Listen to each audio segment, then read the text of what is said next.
And welcome to another episode of the PiXL Drone Show. And this week, for the first time ever, actually, we have a guest who is coming back for part two. We talked to Trevor a couple of weeks ago, and we actually ran out of time because we had so much to talk about, and the topic was so exciting that we came back and we're going to do part two today. So if you haven't watched the episode yet, make sure that you go back into our YouTube or into our podcast history and then find it. We talked with Trevor. Trevor is the executive director of the Northern Plain UAS test site that is located in North Dakota.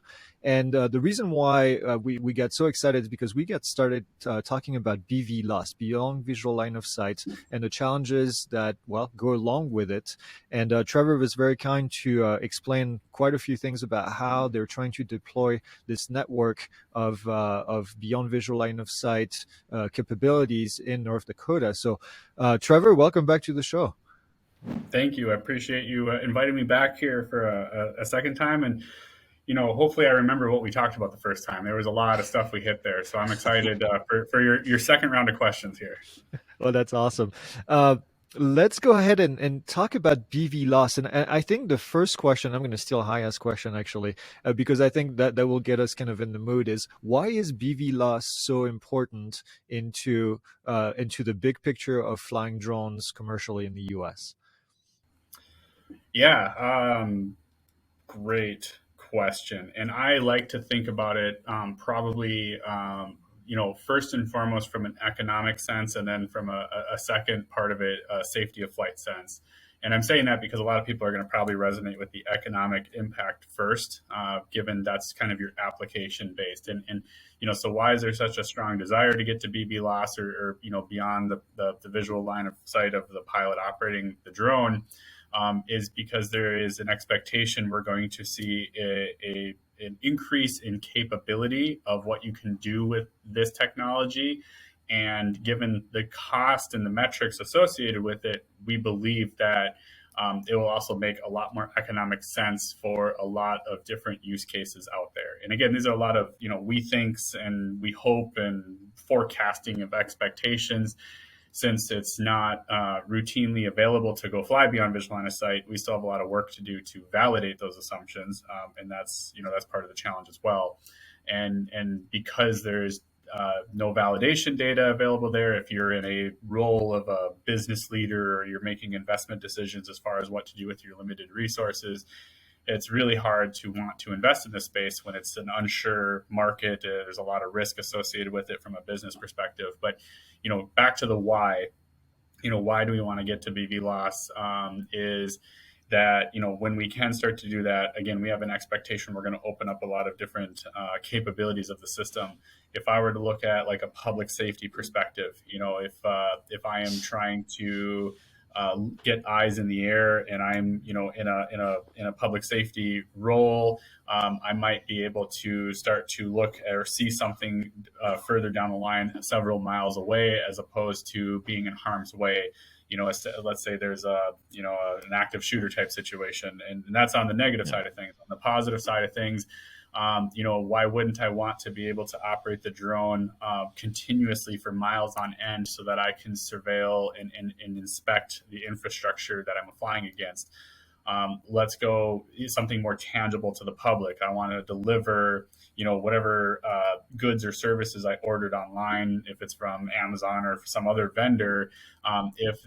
Especially in like rural North Dakota, we might be able to open the opportunity for folks to be able to receive those goods and services a lot earlier than they would through traditional logistical means by having access to beyond visual line of sight technology. So there's just an expected increase in efficiency and capability when we get to that.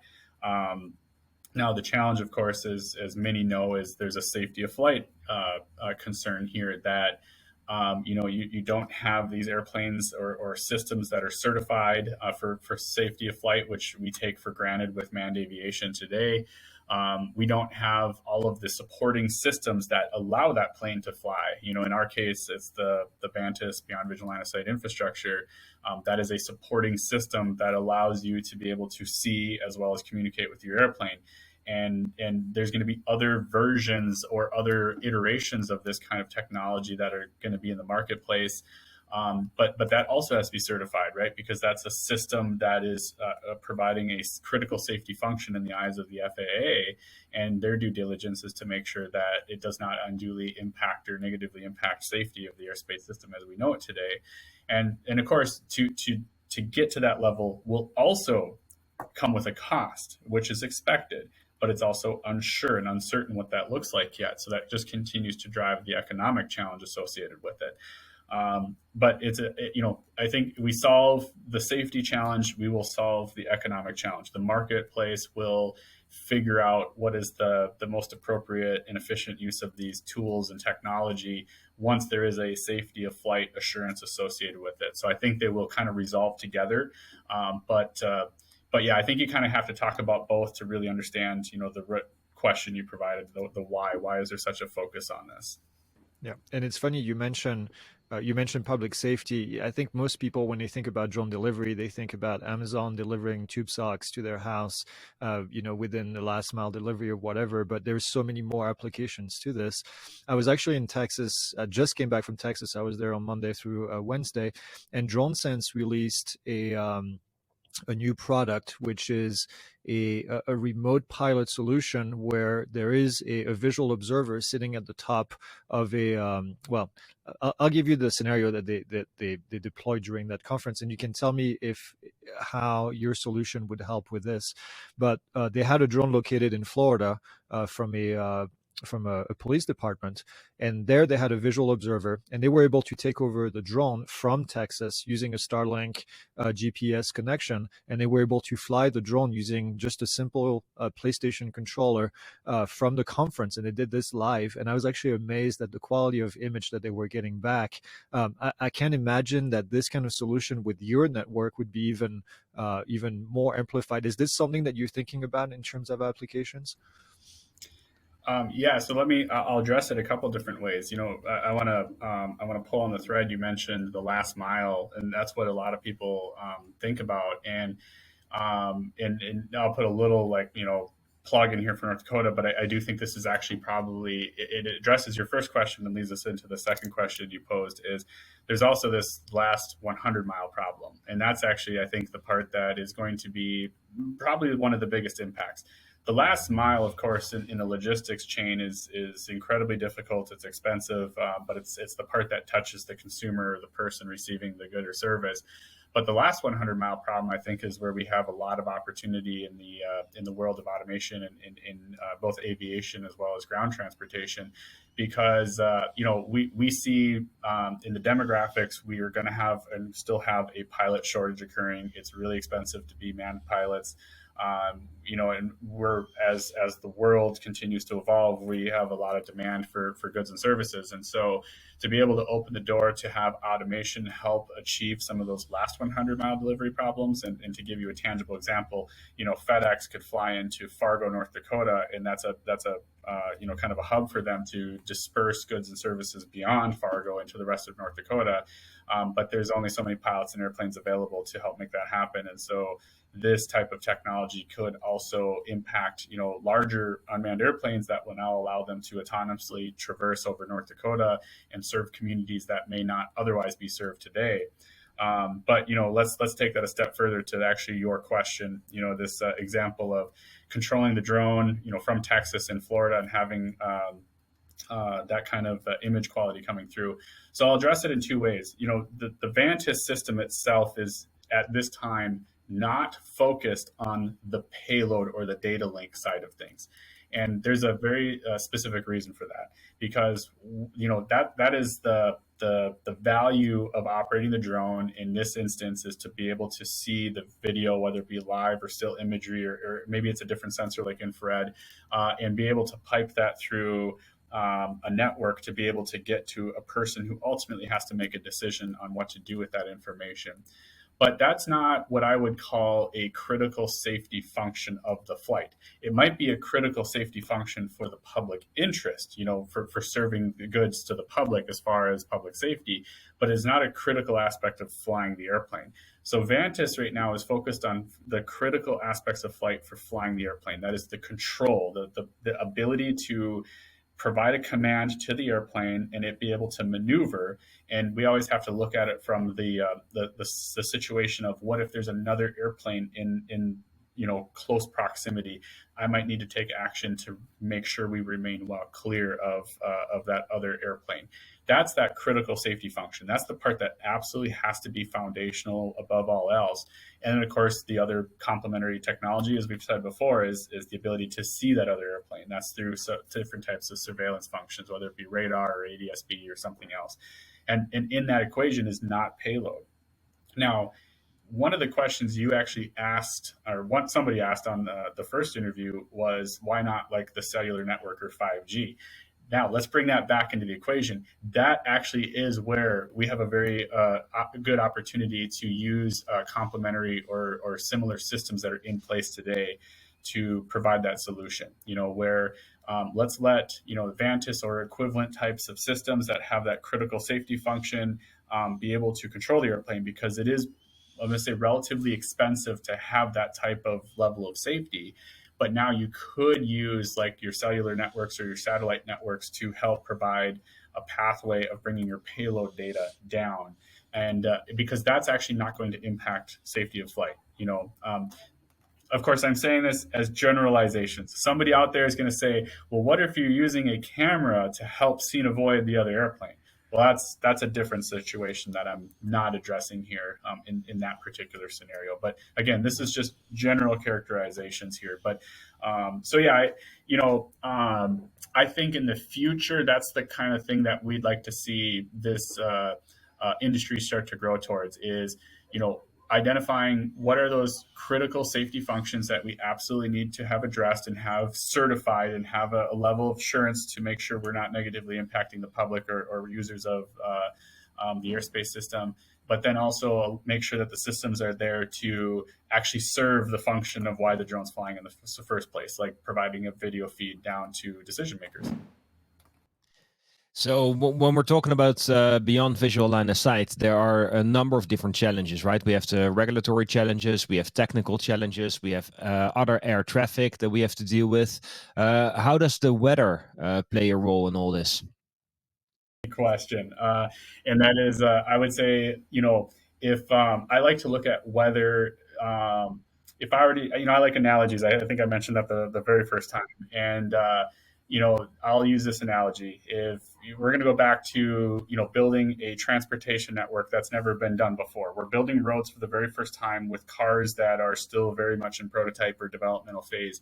But somebody comes in and says, like, but what happens when there's like so many cars on the road that there's congestion? And we might have so many cars on the road that we actually can't drive at the full speed we want to drive.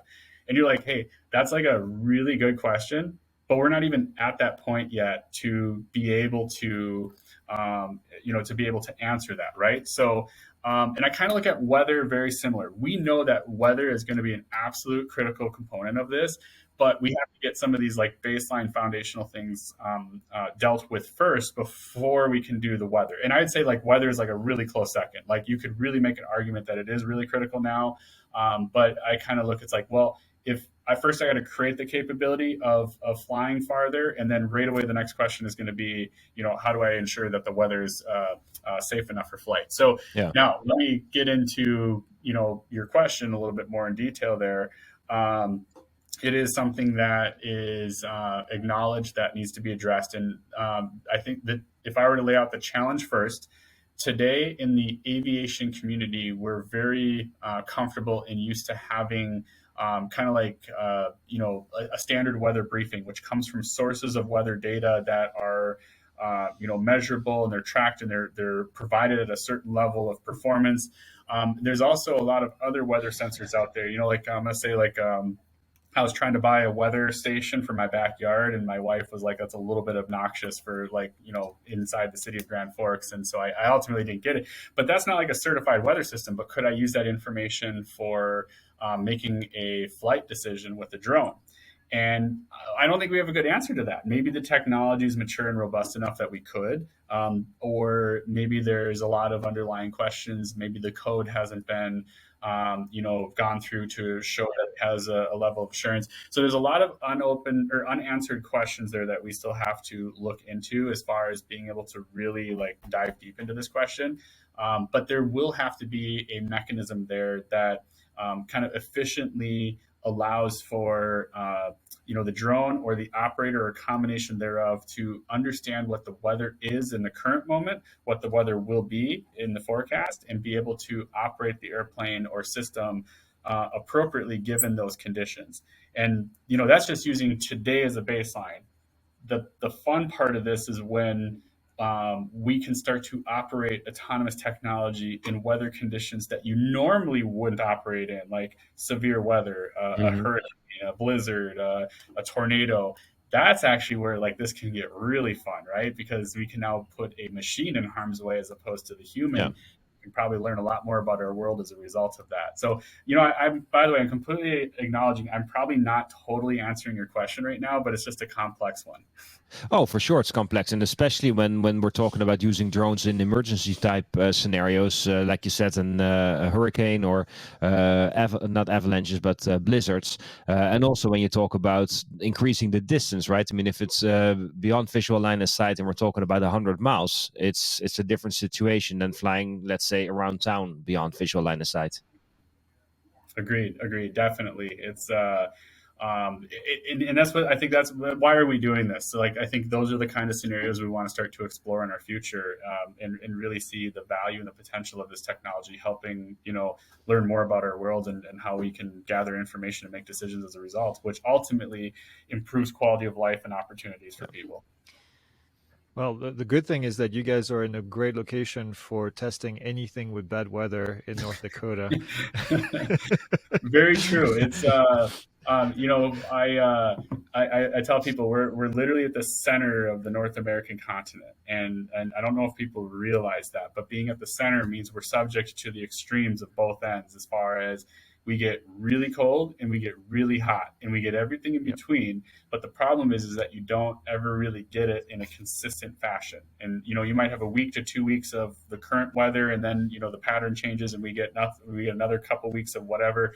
So, and of course, it's still very unpredictable as well. You get your summer thunderstorms that could come, it could go, it could be severe, it may not be severe. So yeah, it makes for a really good test environment. As someone who lives in the Midwest, that sounds about accurate, though. You never know 1 week to the next what you're going to get. So to North Dakota. So, but yeah, so that's a very common statement in the upper Midwest and Midwest in general. Yeah, but I didn't know that North Dakota was like right at the center, though. That's very interesting. So my question for you is, other than the obvious drone deliveries, what are some of the other critical applications for BVLOS? Yeah, that's I think if you spent a lot of time, we could probably just keep the list going, endlessly on what are the various applications for BVLOS.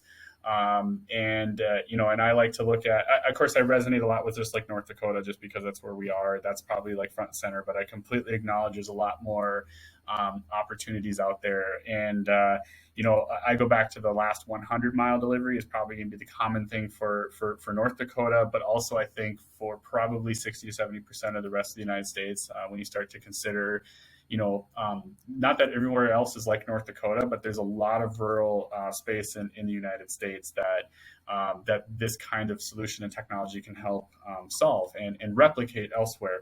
And so that's where your last 100 miles go, and everything from, not even just delivering goods and services, but near and dear to us here in North Dakota, of course, is the agricultural community. We provide, like a dozen crops that we're a leader in both the United States and the world. And the other problem with the demographics right now is that our communities who are supporting the agriculture trade and discipline, they are aging and they're getting older. And there's also not a lot of folks that are younger that are taking on that industry or taking that on as their profession. And so, one of the things that are being explored is how does autonomous systems help augment that lack of human capital that are going to take on that profession. And it's not just autonomous vehicles on the ground, but also how can the airborne side of things help that out? Can, I get a really good idea of what the health of my my crops are with sensors on board an airplane, because I can go in and survey acres upon acres of fields a lot more quickly and more efficiently than I could by doing a ground survey. So that's one that's, I would say very common here. And that's just an extension of my opinion of like the linear infrastructure inspection, being able to fly long distances in a straight line, but now I'm just doing that back and forth into like a raster scan. So that one is very common here. The public safety one is of course one that comes to mind for a lot of folks, and it's not just the it's not just like I don't know if it's just our nature to like look at the bad things, like there's a bad situation going on, we want to get video, but let's look at the good, or what the good could be realized as a result of this. We have a lot of like hiking and wilderness kind of based outdoor activities in the western side of North Dakota. It's also very rural. So when somebody experiences a medical condition that they're going to call for help on, well, I'll give you an example. There's a county that is it's McKenzie County, and geographically they're larger than the state of New Jersey, but that's just a county in North Dakota. And, so just to kind of give you some relative comparison here, but that county is also one of the least populated counties in the state, also has one of the most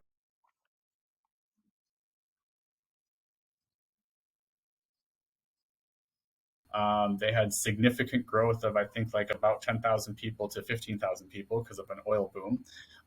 But my point of using this example is this county is very vast with not a lot of people, and there's only 2 ambulances for the entire county. It can take you an hour and a half to traverse from one edge of the county to the other edge of the county.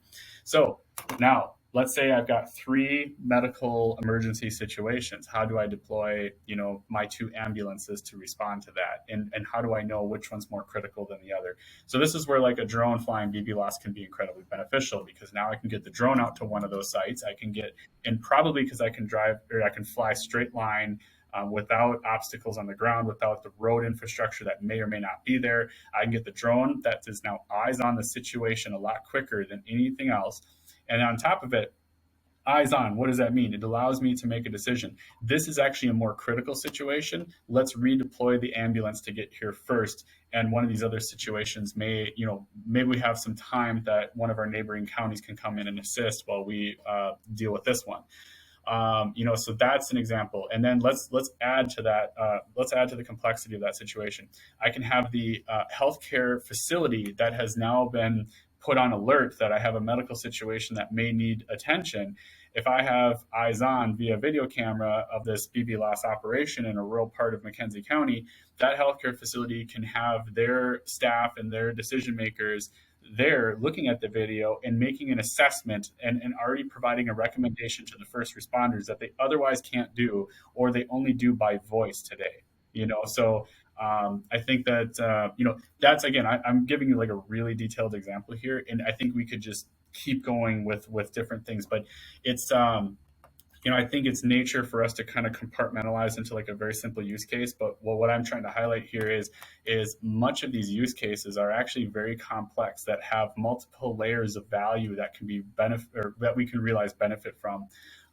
Just a simple, hey, I'm calling 911 because I need help because I'm in the rural part of a county, might cascade into making a better decision on how to deploy emergency assets, make a better informed medical decision, and provide recommendations for that medical decision that may ultimately give us a better probability of saving somebody's life, or at least ensuring that their quality of life stays high. Like, let's say there's an amputation that might have to happen, or in the case of like a diabetic shock or some other medical situation that may be hard to diagnose only verbally, but now I got eyes on that can help the professionals make those decisions. So a few weeks ago, we spoke to Bill Wimberly from Wingcopter about drone deliveries, and he was pretty clear about where he saw potential for drone deliveries. And he's like, all the B2C stuff, so let's say delivering socks that we brought up earlier from, let's say, a local Walmart to your house, he's like, that's not economically viable. He was more focused on B2B, like, for instance, what Wingcopter is doing when they have one distribution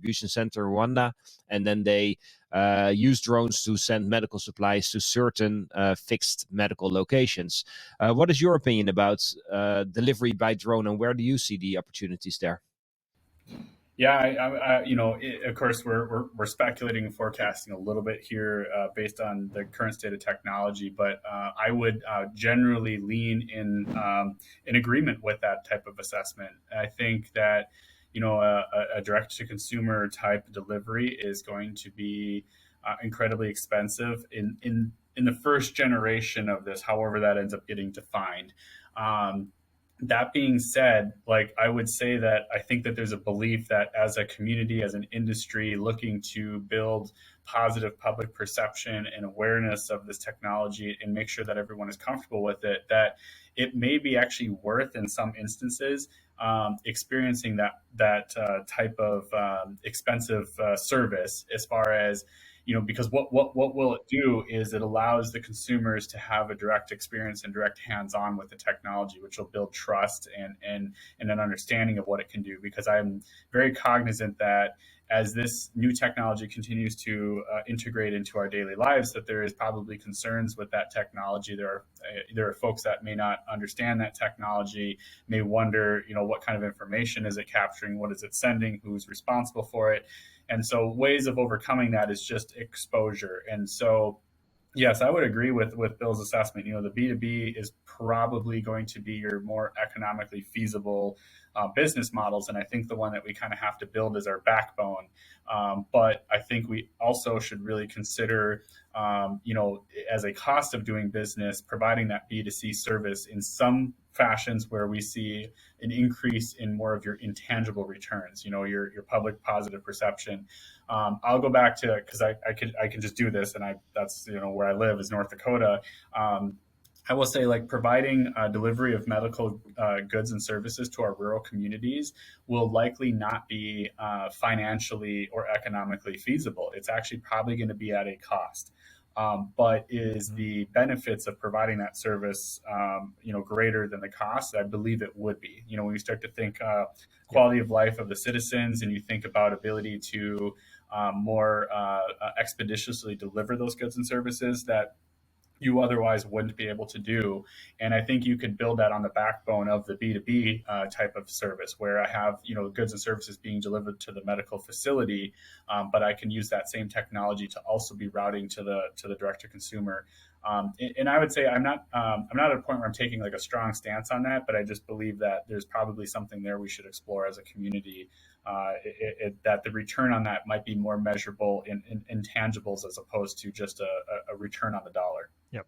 Yeah, I have to agree with that. Yeah, we see North Dakota being kind of the leading state, along with, I would say, probably North Carolina. What is it about the state that is that you guys are focusing on drones that other states are not doing? Yeah, it's my belief is that what kind of sets us apart, and I can really talk about myself. I do interact with the North Carolina team. They're also part of some of the same FAA programs we are, and I've known them for several years. And I think this is probably true for them as well, but I don't want to speak for them. But I can speak on behalf of us. I think you have to have an absolute commitment from the leadership of the state government, to really set you apart. And what I mean by that is, just in my own organization as the Northern Plains UAS test site, administering this incredible program called Vantis, who am I accountable to? Well, I have essentially, it's essentially a board of directors, but we call it an authority board that has 8 offices and representatives of the state of North Dakota on it. And those who are on the board have a vested interest in the success of autonomous technology in the state. And what do I mean by a vested interest? That this technology could actually truly transform and impact the way they provide their service as a government agency in the future. And so what's an example of that? That could be like your commerce departments, where you're going out there and trying to invest for economic and innovative activities for your people. Departments of transportation that might be able to realize value of this technology to do better as far as the transportation sector. You've got your aeronautics folks. Sometimes they're under transportation, sometimes they're not. But when you look at legacy aviation and how they do things today, using some of this technology and automation could improve safety and capability in the current national airspace system today, to include the airport part of it. And I could keep going on and on. And so I think having that absolute commitment from the top that empowers and encourages the people who are in this space to go and champion to do good things for the state is a good thing. And so with that commitment, though, you also need to have a vision. You can't just decide you're going to go do this, but you have to start to, just like we're talking about here today, what are the actual things that we could do with this technology in the future? Keep that vision in mind. And I think where you get your success early on is being able to find that balance of what's my immediate next step tomorrow to get to that vision. And I think that's the hard part for a lot of people. Is it's really easy to have an idea and a vision. It's really hard to start to bring it back to something that's executable, tomorrow. Like, what am I coming into the office and no kid going to do to get one step closer to that vision? And, I just kind of believe too, I kind of say this to the team, at least to some on the team, that, if we just make a 1% improvement towards that vision, every single day, like imagine what we can do in a year, and then take that by how many years. And I think, last variable, and then I'll kind of stop talking on this, is an entrepreneurial spirit. And what I mean by that is, it's not that you have to be an entrepreneur and just taking a risk in the business space of, raising capital and trying to build a business, but you also need to find your risk takers inside existing organizations and existing bureaucracies like the government, and that's something I think North Dakota that's a common trait in North Dakota, and especially in our government. The government here is generally pretty conservative and pretty fiscally conservative, but they're not scared to take a smart risk. They'll take a smart risk that brings a lot of value, and that kind of thought process gets embodied in a lot of the folks that work here. We'll take smart risks where we see it, and innovative risks where we see it, when we know that in the long run it's going to really pay off. And so you need to encourage and nurture that spirit. And I think that's like one of the other big variables in this equation of what sets us apart. So if you then go outside of Dakota, what other states and what other initiatives are there where we see the government working with local organizations to push the envelope of how drones can be used? Yeah, so I will say that there are definitely states out there, and I don't want to speak for them, but they are very interested in, or at least what we're seeing is a high interest in, what is it going to take to see a future with this technology in their own state? And I think they're being really smart about this. Instead of them just trying to, go figure it out, and much like what we've had to do since essentially the early 2000s, and in North Dakota, that's where our legacy traces all the way back to, is some of the early decisions that were made in about the 2003 to 2005 time period. And so when you think about that, that's actually a really long time, right? So here we are in 2022, and you think back, like that's a long time. Of course, that curve of adoption and activities has, been really flat, and then it started to grow pretty exponentially here in the last, 5-ish years. Well, if you're in another state and you're interested in this, I don't think anybody wants to go through that flat curve if they don't have to. And so we're seeing a lot of indications where we have some that are directly reaching out to the state and trying to engage with us to understand what we did, but also what can we do to help them get through that curve. And I love to have that conversation, because we're not here to, hey, we're better than everybody else. I think what we're doing here is really a benchmark or a baseline for what could be for the rest of the nation and even the rest of the world. And so I like to share those lessons learned. I like to help. I like to see opportunities for us to collaborate, state to state, to adopt this technology. And so that's the feel-good side of it, just people talking about it, people having interest in it, people reaching out and talking about it.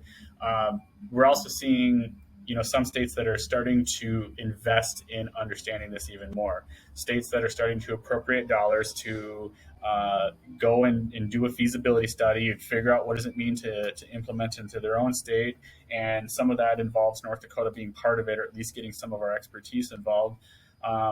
Other states are maybe not doing it so much from an appropriations from the legislator, but maybe finding other ways of using some of their economic dollars to help fund feasibility studies. So we're pretty early on, I think, in what that looks like with other states. But like, I think I said this on the first one, I don't remember if I did, but I do think that what we're doing in North Dakota could be scalable to 60-70% of the rest of the United States. And that doesn't mean that there's something wrong with your population centers, like your New Yorks or your San Franciscos, but there's an absolute acknowledged situation there where you have just such a congregation of people that we don't want to inadvertently be causing, issues with having that amount of density of people with a relatively new technology. And so let's shape that and mature that in the rest of the United States, and at the same time keep that vision in mind of like advanced air mobility and helping improve quality of life, especially when you start thinking of those high traffic congestion on the ground areas like your New Yorks and your San Franciscos. So, the Aviation Ruling Committee recently released a report full of recommendations. And this happened earlier this week. Were there any surprises, and is there anything that stands out? Kara, I know you weren't on the first interview, but I was actually I inherited a leadership role of the BVLOS ARC of one of the work groups, and so I get to look at the final report not from a perspective of somebody reading it from the first time, but having seen a good amount of that work being developed in the working group and in the leadership level of the BVLOS ARC, and so I think like from my standpoint, I was actually really excited for people to see the final report, and it is just that it's recommendations that the FAA can take forth and see if it's going to make sense to have them become part of the rule. What I think we did in that, in the work that came out of the BVLOS ARC, I think that there is a solid foundation that can be built upon for us to start to consider rules and recommendations for future BVLOS operations as we start to climb in altitude with these recommendations. And it's hard to know what that's going to look like, but from my perspective, what I mean by this is as we are having conversations, you kind of scope it to the lower altitudes, but you absolutely recognize that what you're doing at lower altitudes may translate up to higher altitudes. And the one of the work group that I was part of is like an acceptable level of risk.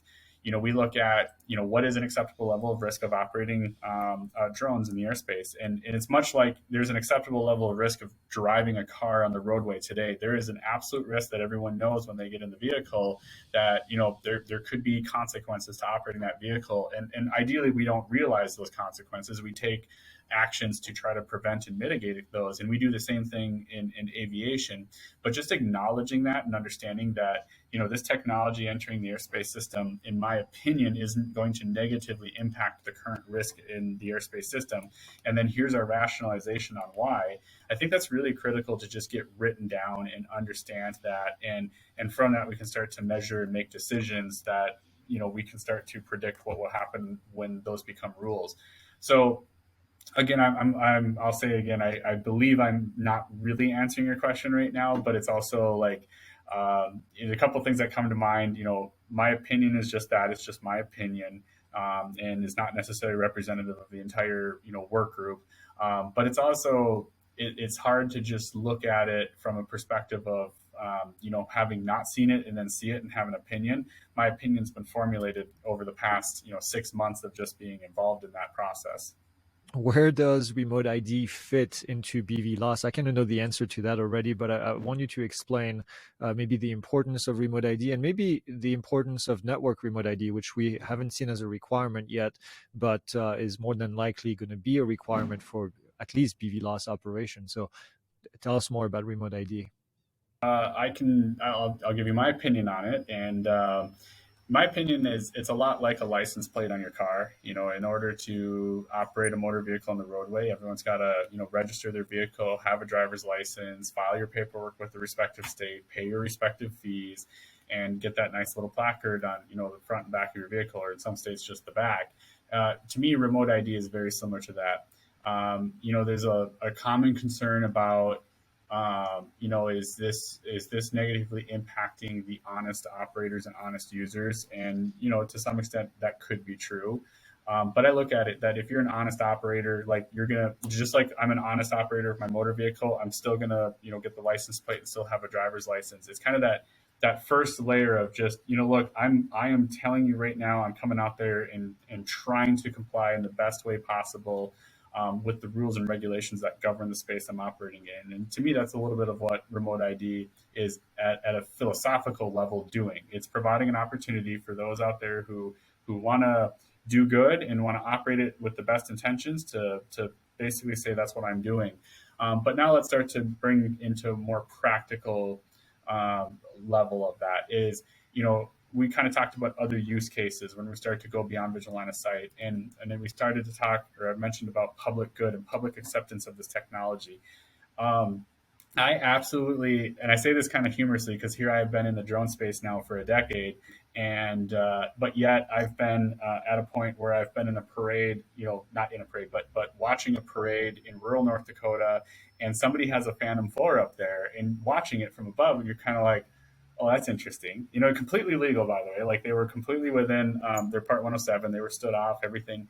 But it kind of gave you like a little bit of like I wonder what they're looking at right now. And so I can see like if you're, and that's somebody who has a lot of background and trust in this. And so if you don't, I can absolutely see why having a mechanism of, being able to just say like, here, this person is operating, here's why they're operating, and it's not for a nefarious purpose will, in time, I think, bring a level of trust to the technology that might be lacking in some of those spaces today. And that goes back to what I said before. I think just getting exposure to the technology will help the public perception of all of this.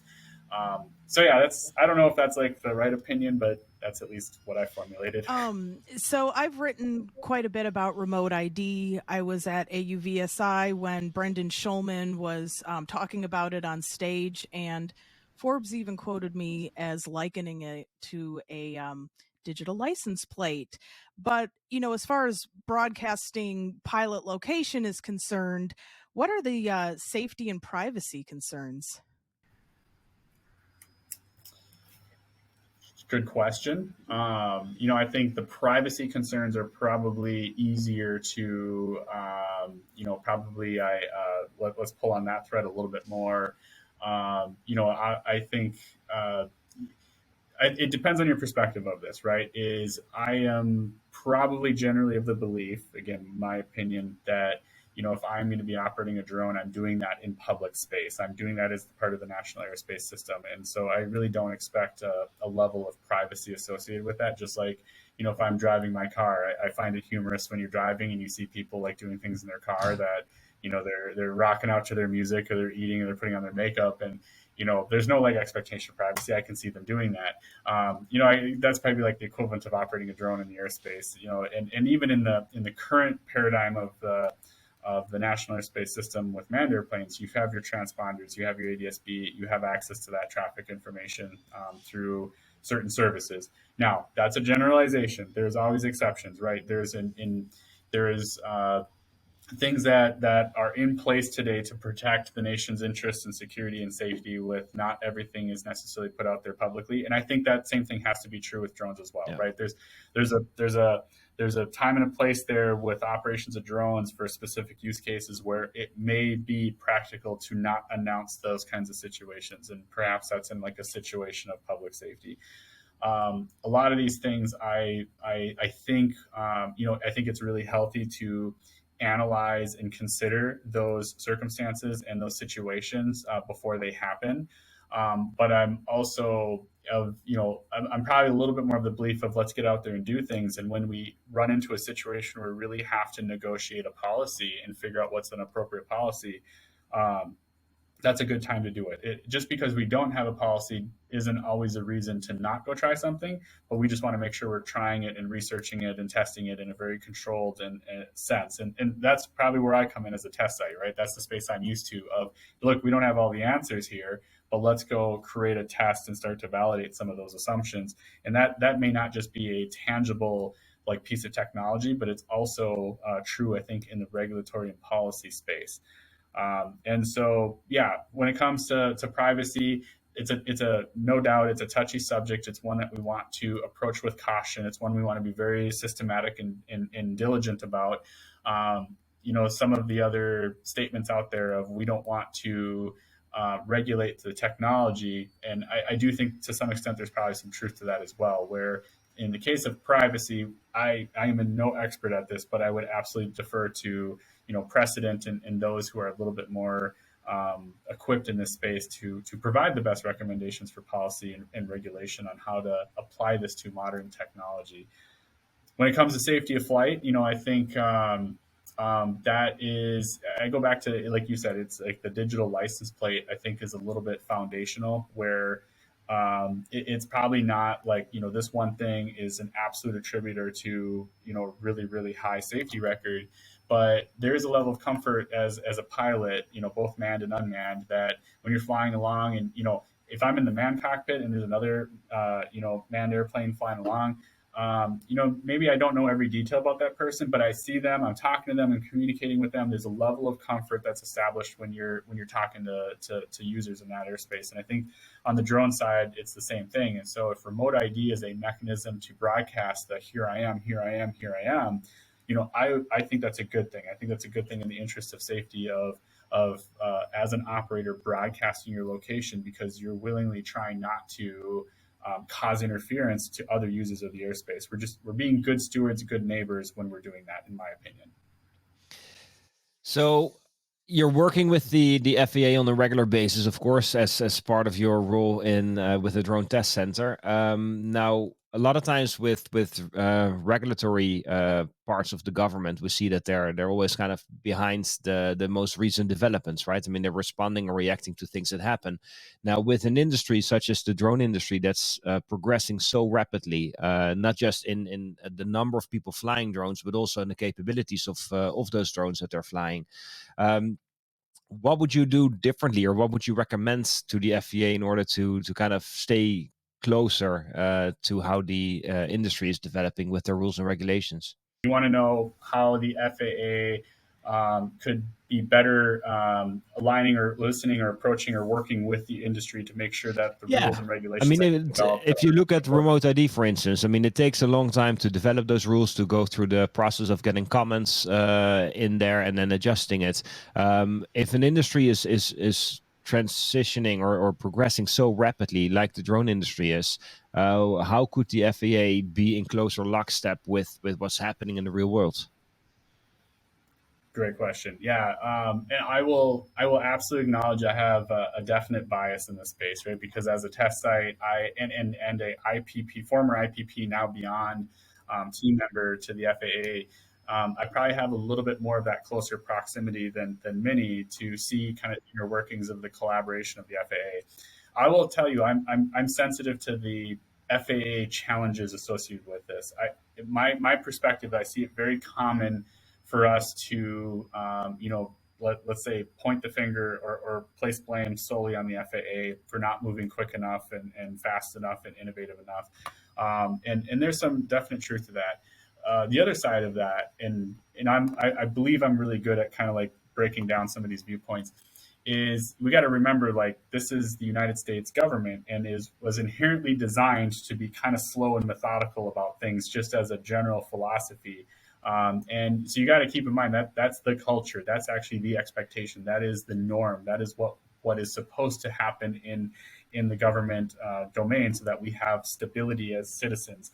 And that's kind of high and lofty, I know. But now let's bring that to the aviation space, and very mature, older industry that has a significant legacy that's also, unfortunately, has developed on blood, as far as mistakes happened and people have had the unfortunate consequence of some of those actions. And so I kind of keep that in the back of my mind, that it's really easy for us to say, we've got the technology, we got to move quicker. But from their perspective, they're looking at over 100 plus years of aviation and some of the lessons learned on that as a result, we have one of the safest airspace systems in the world, and we've got to respect that. And yes, there's some things the FAA can do, I think, and the industry can do to help accommodate, and we can find the balance and the compromise.